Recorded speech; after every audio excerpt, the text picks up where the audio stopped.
Hello everyone. So I'm going to make this intro, or I'm going to try to make it short and sweet. This is my first ever YouTube video, obviously. And for my first ever YouTube video, I decided that I wanted to do a buddy read slash one person book club. And I know that sounds very loserish, but you know what? Losers prevail. And you may be wondering, Nadia, what book are we reading today? And to that I answer,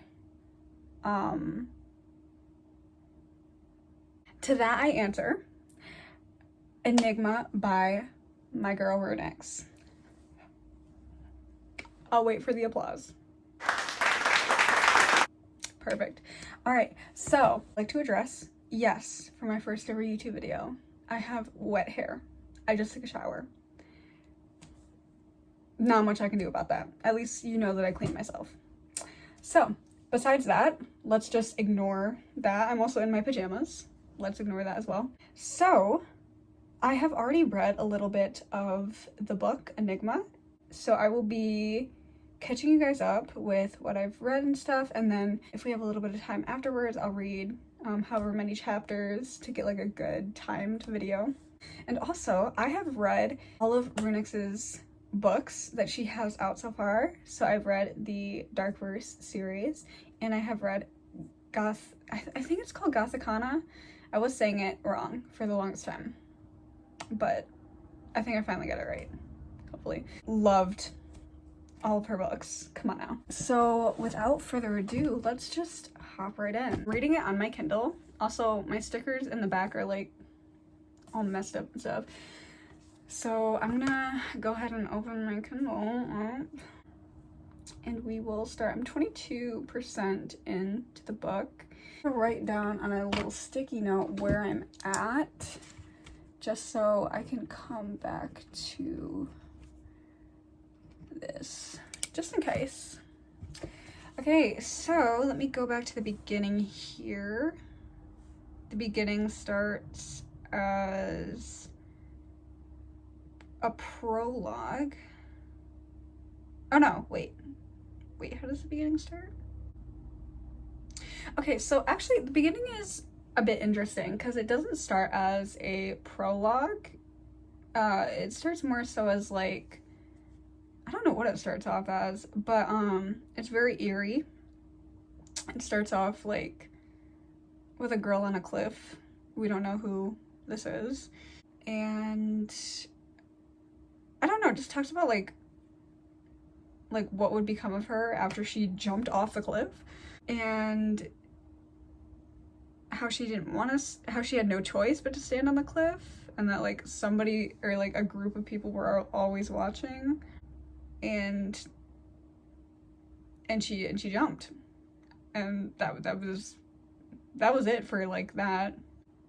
And then I would call this like either chapter one or like an actual prologue, but this starts with the main character, Salem. Love that name.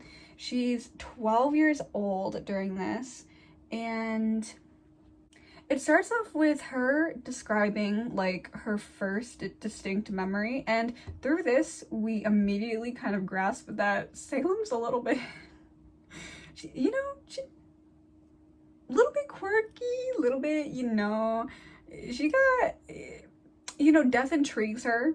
Kind of like, I feel like her personality I would describe as like, what are they called? Like the morgue people. I forgot their names, like what they're called, but that's how I would describe them. And like that personality. So like she describes her core memory about her like wandering into the woods behind her house, and how she fell into like this hole in the woods, and there was like a dead rabbit in the hole, and it was like brutally dead, like its neck torn open and everything. And like that's where her fixation with death came from. And then her childhood dog Junie found her in the hole and like led people to find Salem in the hole. And sorry, and then present time, we come to Salem being 12, and she's at this funeral. She's at her grandfather's funeral, and then she kind of describes death in like a paragraph or two. And yeah, again, through all of this, kind of picking up that Salem's, you know, a little bit of an odd child, odd person, but that's okay. We love the oddness, we love the weirdness. Yeah, she basically is at the funeral, and oh, we see that she has an older sister. Her older sister, Olivia, is introduced in this. And they have like an odd relationship where they're not, I don't know, like Olivia's, the first word out of Olivia's mouth to Salem is "shut up, freak," because Salem asked what would happen to like the grandfather's body now. And in this like prologue, Olivia, her sister, is described as like being perfect, being like pristine and everything. And Olivia's like, I don't know if I said it, but her older sister. And yeah, they weren't, I guess they're not close, so to say, but they interacted, but they're not like super close. And Salem describes Olivia as like super nice to people and everything. So she's not like a bully and not mean. But yeah, so oh, and then Salem kind of also acknowledges, she's like, you know, I do understand how it could be a little bit weird. You know, I'm 12 and I'm just fascinated by death. But she also makes it a point to be like, I'm not like a psychopath. Like, I don't fantasize about like killing people or killing animals. It's more of like, well, what happens to like the body after death? What's like, you know, all of that and everything. Yeah, and then Salem and her older sister go outside of the funeral house, and this is interesting because Olivia's like texting somebody on her phone, and Salem's asking like, oh, like, what are you doing on your phone? And Olivia is like, after Salem pesters Olivia, she's like, okay, fine, like, I'm texting this guy at Mortimer, which then Mortimer University is introduced, and Salem describes it as like this prestigious, like almost like a Harvard type prestige institution, university and everything. And it's like super elite. We find out that Salem's lineage, like so many people from her bloodline have graduated and become like their last name is Salazar, and that last name is like super popular in Mortimer University. Olivia's saying how she's just like in this club talking to these people from Mortimer University, and then Salem's like, well, why, you know, you're in high school, like you're not old enough yet, and blah blah, all of this. Yeah, Olivia's like in like some group, and she's like, yeah, it's like all of these, you know, all of these people in this group that are just like talking and making connections and stuff. So that's interesting. That's like the first time that this group has been mentioned. And then Salem was like, you know what, like I'll check out this group. So Salem goes on her phone and, you know, like researches this group up and everything. And then she ends up like stumbling upon a group that from Mortimer that her sister's not in. I think, does she join it? Yeah, she's like, Salem stumbles upon this like exclusive group. She's 12 years old. She stumbles upon this like exclusive group from Mortimer that Olivia wasn't even a part of. And oh yeah, so she did press join. And then the prologue, or I'm calling it prologue, it's not even titled that, but it says, you're almost in, Golden, the username that Salem picked.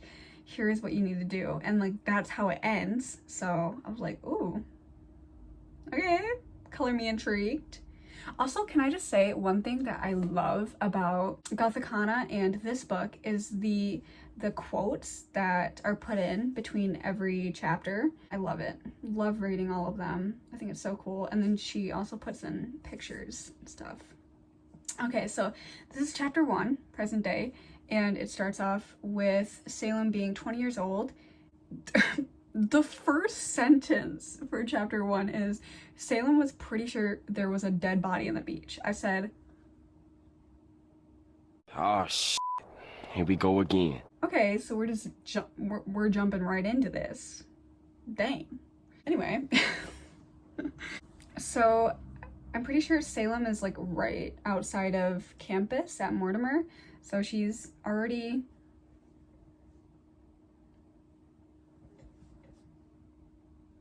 at campus. And yeah, so she sees a dead body on the beach at night. She walks towards the dead body, doesn't call the cops or anything. She's like intrigued by death. So she walks towards this dead body, which I was like, girl,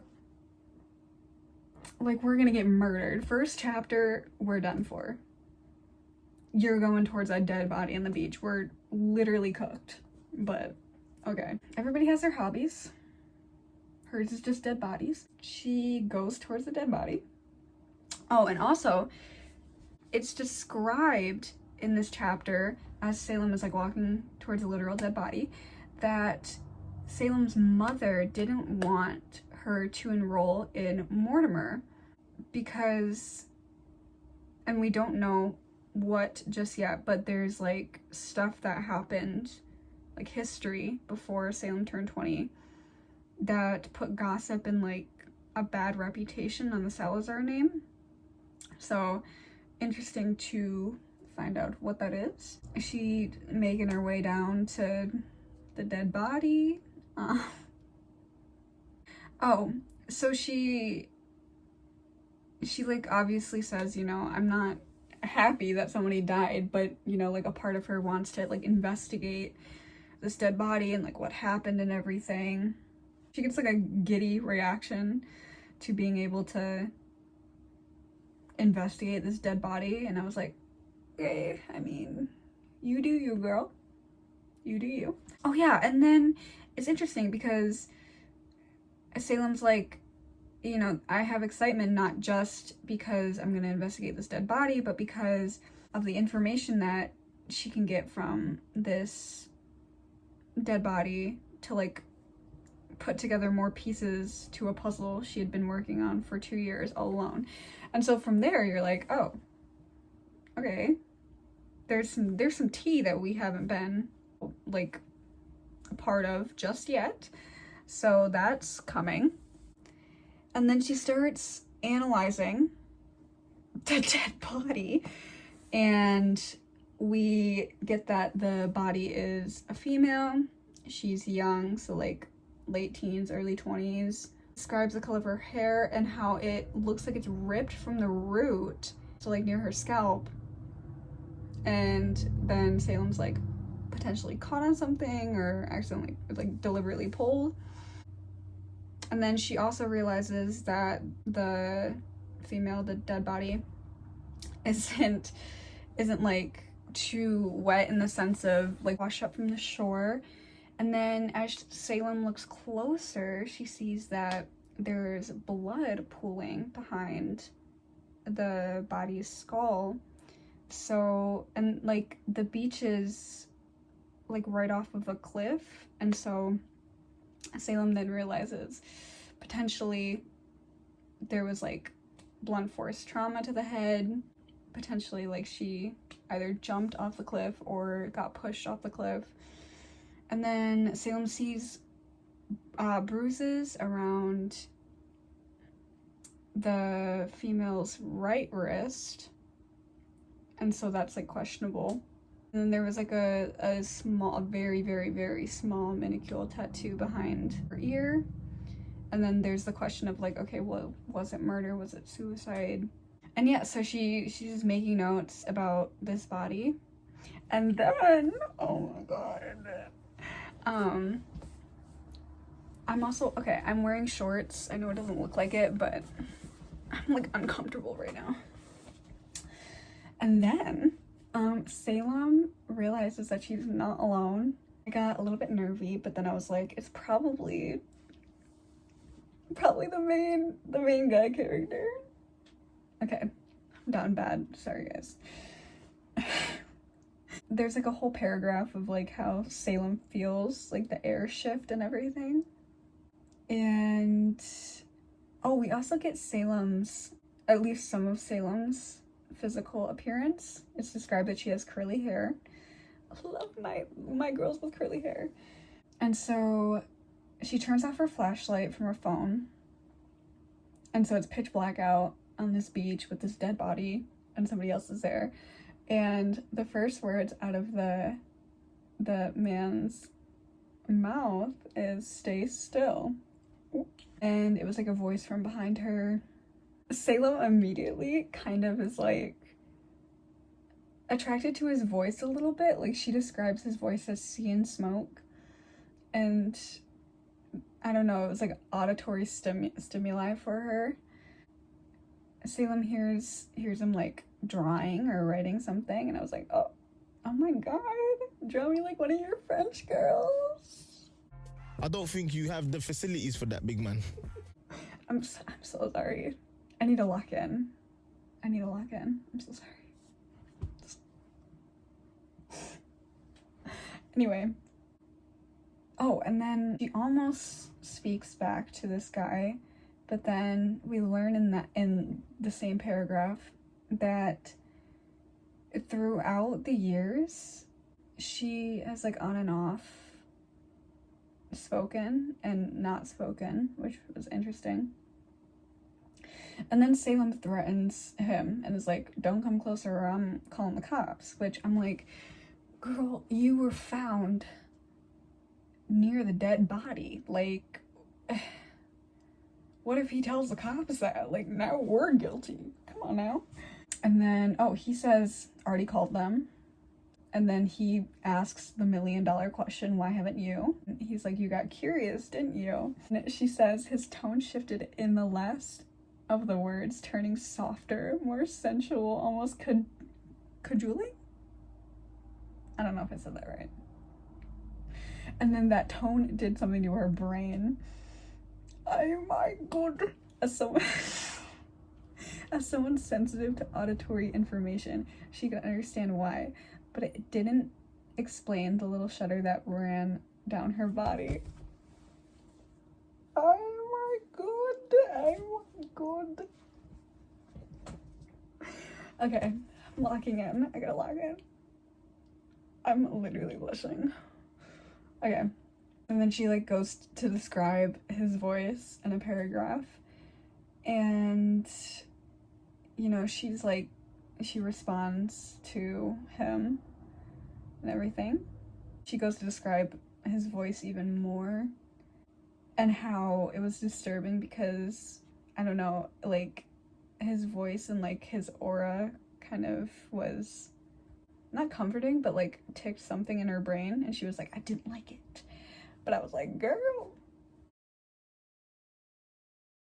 I know we lying right now. Don't lie to me. Yeah, and then she notices that he is drawing. And so then I was like, oh my god, he's drawing us. I know that's right. Okay. And then she sees that he has longish hair and like a nice jawline.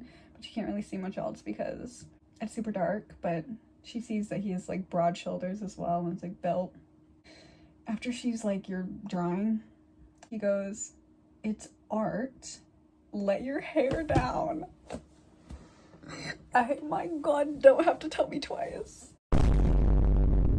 I'm so sorry. I can't believe I'm gonna be putting this up on YouTube. I hope to God people I didn't go to school with find this. Okay, anyway. She goes, the audacity and sheer bizarreness of the whole encounter had a huff of unbidden laughter escape her chest. She then says, "Go F yourself," to him. And I was like, come on now. That's what I'm talking about. Snap back, girl. So yeah, and then, oh my god. He chuckles, and he responds with, "I will when I get home, thanks." I said, don't play with me right now. He also says, "Loosen up, little asp," like ASP. She's like questioning, like, what kind of odd name, like, what does that even mean? She doesn't like verbally question it, but in her mind she's like wondering that. And then she sees that he has a piercing in his ear, very important for later chapters. Steps closer to her. She's like, "Don't come any closer." Oh, and then the authorities show up. People start coming onto the beach with flashlights and everything. She asks who he is. Obviously, he doesn't respond. This girl pulls out her phone and takes a picture, obviously with the flash on. I was like, I get why you did that, but now we're triple dead. Like obviously if he's involved with something, now you have a picture of him. Come on now, dog. Come on, man. What are we gonna do now? Then he literally says, "You shouldn't have done that." Goes, as he's walking away, he's like, "You just put yourself smack in the middle of a game you know nothing about." I was like, is that a threat? What? And then she runs off the beach, obviously. She's gonna get caught with the dead body, and that is the end of chapter 1. I love it. Chapter 2, obviously, is in Salem's point of view. She's in this coffee shop with this TV playing, and like they're reporting the dead body that was found on the beach. Then the reporter on the TV mentions something about how this dead body reminds people of the lighthouse death 2 years ago, where the body of an unidentified male was found by the rocks. That case remains unsolved. So, interesting. Patterns, question mark? Blah, blah, blah. They're talking about, questions and statements for the body. Salem's in this cafe still. She describes kind of the layout. Salem doesn't really have like friends, but she has classmates who are like acquaintances, and there's one that is kind of a main part up until at least, chapter 9 that I've read too. Her name's Aditi? Wait, no.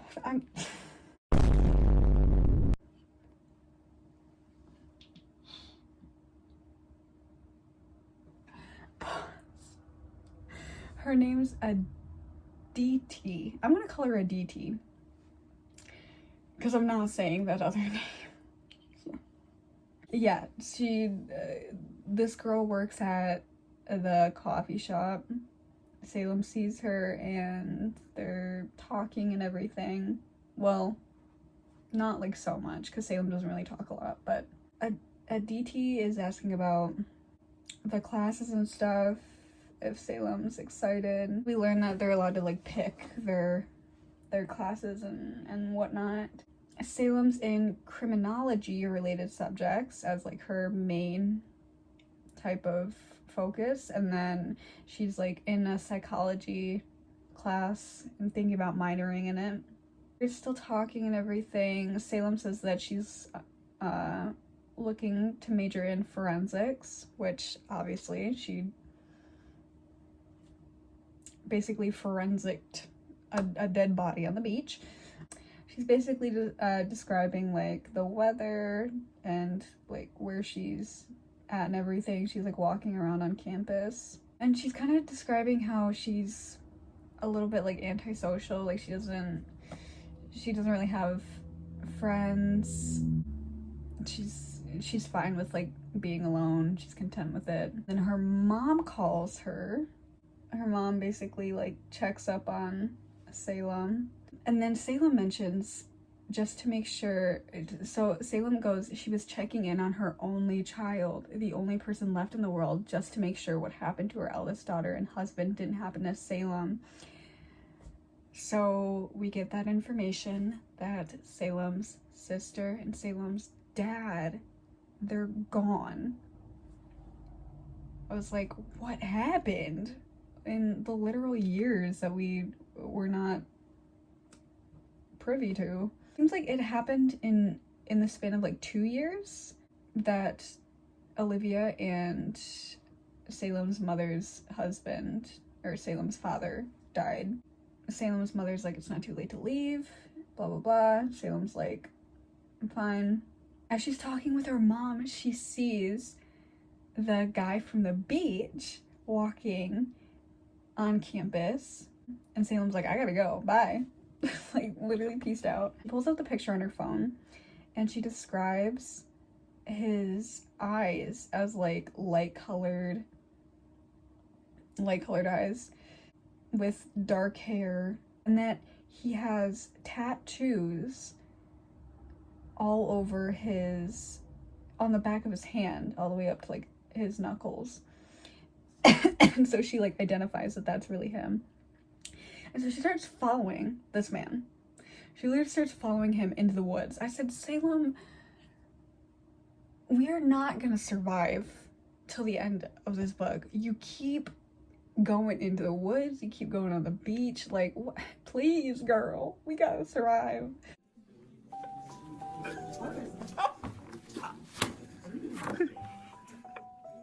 She follows this man into the woods, obviously being sneaky and whatnot, and she verifies that she's like looking into her sister's death.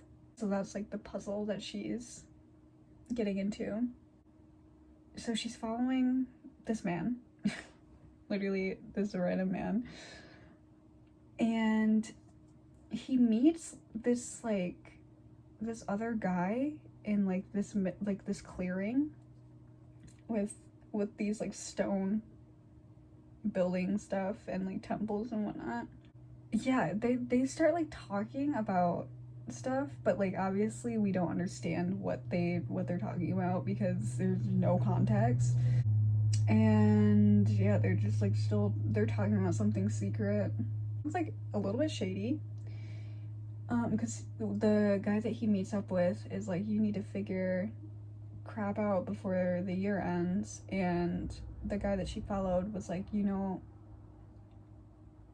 oh no, the guy that she followed stayed silent, and then the other guy was like, I got your back, but if you don't get it done, it's not just your neck on the line, it's mine too, and then I'm out. The guy that he had met up with kind of like threatened him a little bit, and the beach guy basically was like see what happens if you threaten me again, like casually, but also like, oh my god, he says, make you a part of my masterpiece in ways you don't want, do you understand? I said, okay, dang. Yeah, I understand. He says, yeah, and then the guy that he had met up with walked away, and then, oh my god, he literally like looks out in the woods and he's like, did you enjoy the show? I said, you gotta be kidding me. Now he knows that we're in the woods. Fantastic. She literally starts sprinting away. She's running. She's like, oh freak. Literally sprinting away. He obviously caught up to her and like grabbed her and everything. And he asks, like, are you scared? And she goes, do you accost girls like this often? And then he goes, only the ones that poorly stalk me after mildly threatening me the night before. So, ooh. Okay. Obviously he asks, like, were you following me and everything? And Salem admits that she got curious.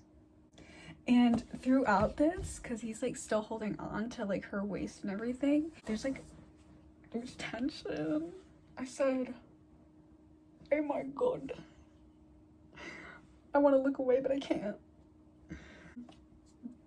So he basically tells her, like, this one is a free pass. Get curious with me again and it will cost you. And Salem's like, cost me what? I said, oh girl. You're so brave. Take one for the girls, because I don't know if I would have been able to say that. Oh my god. Obviously he's like, oh, like, okay, are you into this? And he basically like lets go of her, and he goes like, stay away from me, like it's for your own good, like don't come near me. And he just walks away. He heads back to the campus and everything, and she's obviously disoriented. And the last sentence of this chapter is, much to her misery, Salem was hooked. I said, girl, I know that's right, because me too. I'm hooked too, girl. Join the club. But yeah, I'm gonna leave it there because I'm tired. Literally all talked out. But guaranteed I'm probably going to... I'll leave off at chapter 3. I'll come back and, you know, revise or whatever that means. Oh my goodness. Hello. I think it's like 2 days later from when I last recorded. And I was like, okay, I really need to get this video out. Like, I really want to start my YouTube channel and I need to put in the work. Come on now. First and foremost, how are you guys doing? I hope everybody's doing good. So I wanted to share this with you guys. I have been editing the clips that I've recorded so far, and I started to notice how much I say and like I don't know, just weird things like that. And so now I'm so conscious of how I speak. I'm so conscious because I was getting annoyed at myself. I was like, girl, shut up. I had to edit out so many and I'm going to be focusing on not saying this entire video without, you know, just all willy-nilly. Obviously I'm saying it now because I'm, you know, describing my pain. But on another note, I got new glasses. Oh my goodness. I got new glasses. Also, my hair's down. Curly hair is so rough to like treat, and so half the time I just have it up. But I was like, I'm feeling nice today. I had to go into work, and so I dressed really nice. So I was like, I'm gonna record today as well, because I have spent a lot of time editing too. Lots and lots of time. And so, without further ado, let's get into this. I believe I left off on chapter 3, was it? I did read another chapter, but you guys will see that clip. I don't think I'm gonna have the clip in this YouTube video, but I did record it this morning because I was like, I want my reaction on camera to, I wanted my reaction to at least one chapter. So I recorded me reading chapter 9. But let me just quickly write where I am officially at, and let's go back to chapter 3, which I think I left off at, I believe. Okay, yes, left off at chapter 3. And chapter 3 starts off with the next day. Salem is going to all of her classes. She is kind of describing the look of the university and how, you know, it's got that super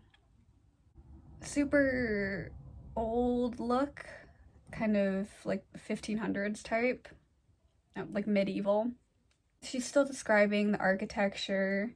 Oh, she also says how she has all this information about the university because like her family, so many of her family graduated from Mortimer, and so they all talked about it. She has like all these stories about this place and all of this lore and whatnot. Salem gets out of one of her science classes, and then she starts heading to...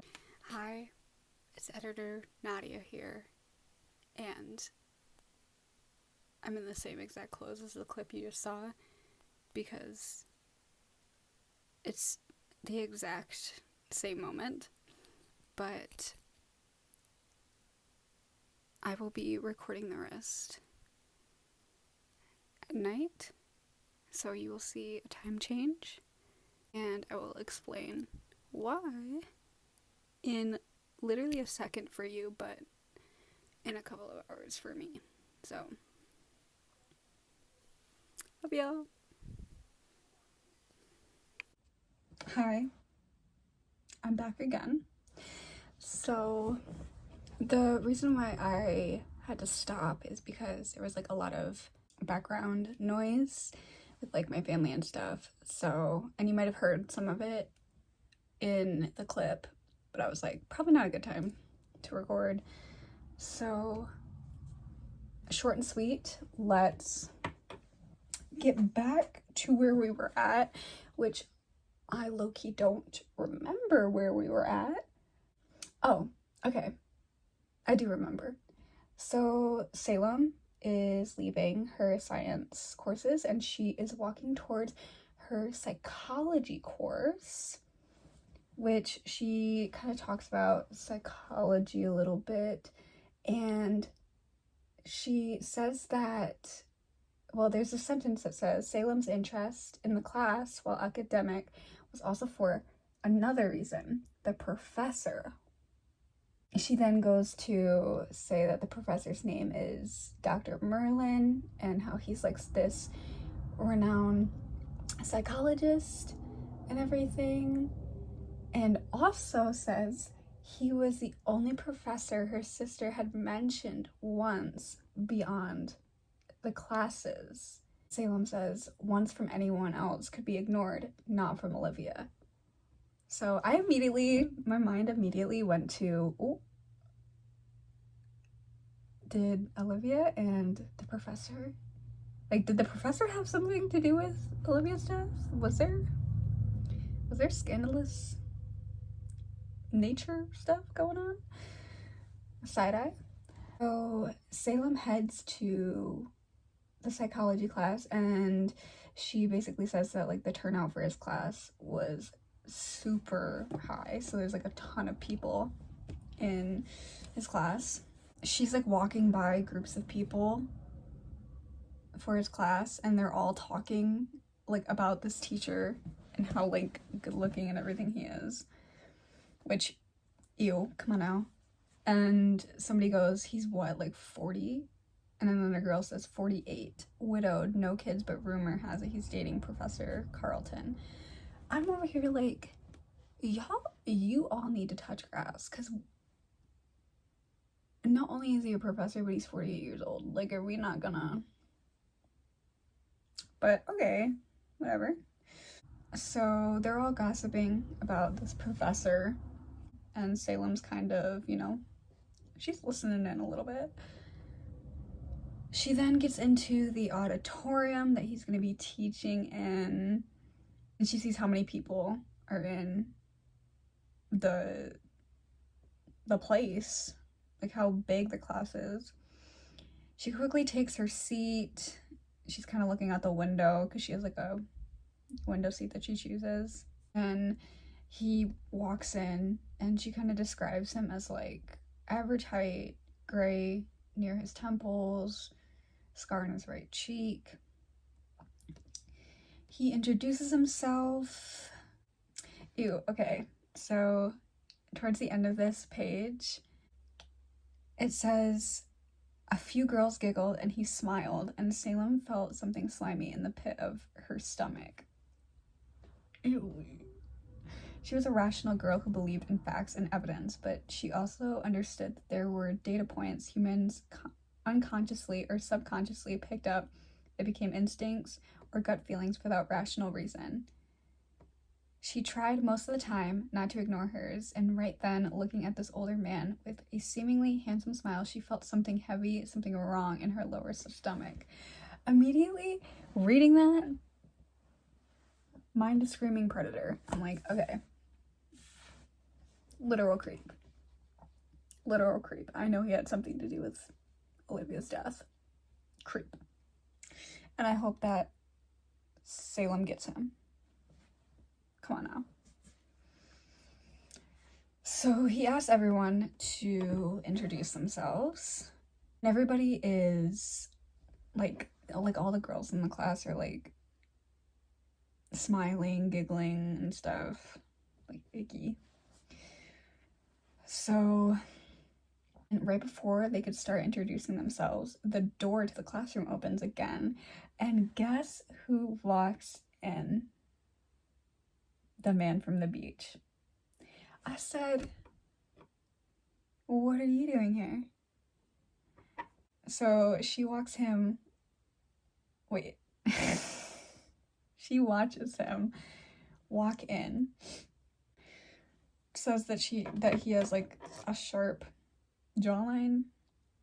She sees like tension between the professor and the guy from the beach, where like the professor kind of looks like he low-key kind of hates the guy from the beach. So I'm like, I want to know that tea. I want to know that tea, please. Yeah, Salem goes, apparently the professor did not like tardiness, or maybe it was something else. Oh my gosh. And then Salem watched as he bypassed all seats and went to the desk in the corner, put his notebook on the flat surface and leaned against it. This is my TA, everyone, Dr. Merlin said, his voice hard. Kaz. So we get introduced to the beach man. His name is Kaz. Come on now.